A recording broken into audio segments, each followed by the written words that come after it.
परिहार स्तुति। दिनेश सहगल गुरुजी कहते हैं, मित्रों, मार्कंडेय पुराण के अनुसार दुर्गा सप्तशती की कथा में राजा सूरथ एवं समाधि नामक वैश्य का वर्णन है, जिन्होंने संसार से परित्यक्त होकर मेधस ऋषि के आश्रम में शरण ग्रहण की थी। वहां वे मेधस ऋषि से अपने दुखों का निवारण करने वाली भगवती के उत्तम चरित्र को सुनकर अपनी भक्ति से देवी को प्रसन्न करने में लीन हो गए। वे 3 वर्षों तक लगातार नदी के तट पर रहकर विभिन्न उपचारों एवं यज्ञों द्वारा देवी की आराधना करते थे। मेधस ऋषि द्वारा निर्देशित परिहार नामक स्तुति से वे नित्य भगवती दुर्गा का स्तवन करते थे।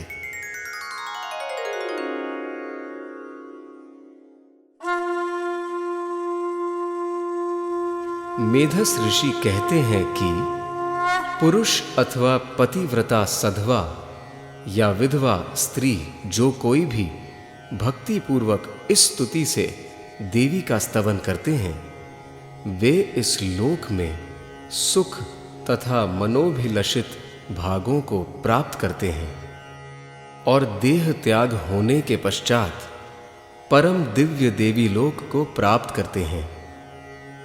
उन्हें जन्मांतर में देवी जगदम्बा की अविचल भक्ति प्राप्त होती है और उत्तम कुल में जन्म पाकर वे स्वभावतः सदाचारी होते हैं। जो मनुष्य भगवती की आराधना नहीं करते, वे नरक के भागी होते हैं।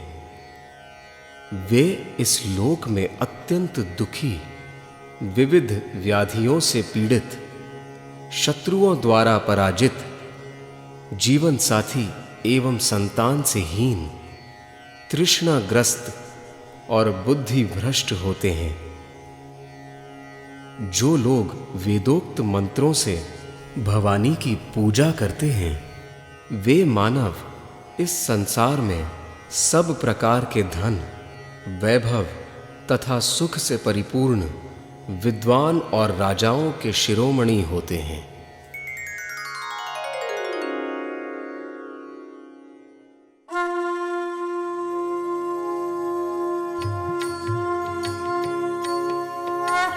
आइए हम सब मिलकर उसी परिहार स्तुति का पाठ करें, जिससे प्रसन्न होकर भगवती ने राजा सूरथ को मनवंतर का स्वामी बना दिया और समाधि को मोक्ष प्राप्ति का मार्ग बताया।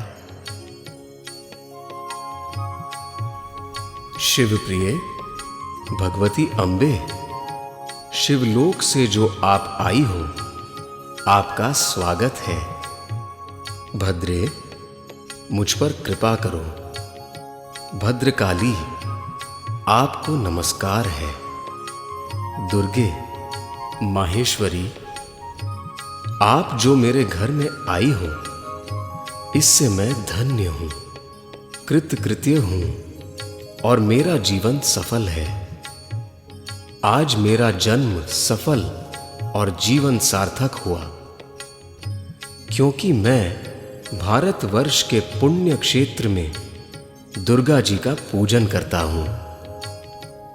जो विद्वान भारतवर्ष में आप पूजनीय दुर्गा का पूजन करता है, वह अंत में गोलोक धाम को जाता है और इहलोक में भी उत्तम ऐश्वर्य से संपन्न बना रहता है। वैष्णवी देवी की पूजा करके विद्वान पुरुष विष्णु लोक में जाता है और माहेश्वरी की पूजा करके वह शिवलोक को प्राप्त होता है। वेदों में सात्विकी, राजसी और तामसी के भेद से 3 प्रकार की देवी की पूजा बताई गई है, जो क्रमशः उत्तम, मध्यम और अधम है। सात्वी की पूजा वैष्णवों की है। शाक्त आदि राजसी पूजा करते हैं और जो किसी मंत्र की दीक्षा नहीं ले सके हैं, ऐसे असत पुरुषों की पूजा तामसी कही गई है। जो पूजा जीव हत्या से रहित और श्रेष्ठ है, वही सात्विकी एवं वैष्णवी मानी गई है। वैष्णव लोग वैष्णवी देवी के वरदान से गोलोक में जाते हैं। माहेश्वरी एवं राजसी पूजा में बलिदान होता है। शाक्त आदि राजपुरुष उस पूजा से कैलाश में जाते हैं। किरात लोग तामसी पूजा द्वारा भूत प्रेतों की आराधना करके नरक में पड़ते हैं। मां, आप ही जगत के जीवों को धर्म, अर्थ, काम और मोक्ष रूप चारों फल प्रदान करने वाली हो। आप परमात्मा श्री कृष्ण की सर्वशक्ति स्वरूपा हो। जन्म, मृत्यु, जरा और व्याधि का अपहरण करने वाली परात्परा हो। सुखदायिनी, मोक्षदायिनी, भद्रा, कल्याणकारिणी तथा सदा श्री कृष्ण भक्ति प्रदान करने वाली हो। महामाये, नारायणी, दुर्गे, आप दुर्गति का नाश करने वाली हो। दुर्गा नाम के स्मरण मात्र से यहाँ मनुष्यों का दुर्गम कष्ट दूर हो जाता है।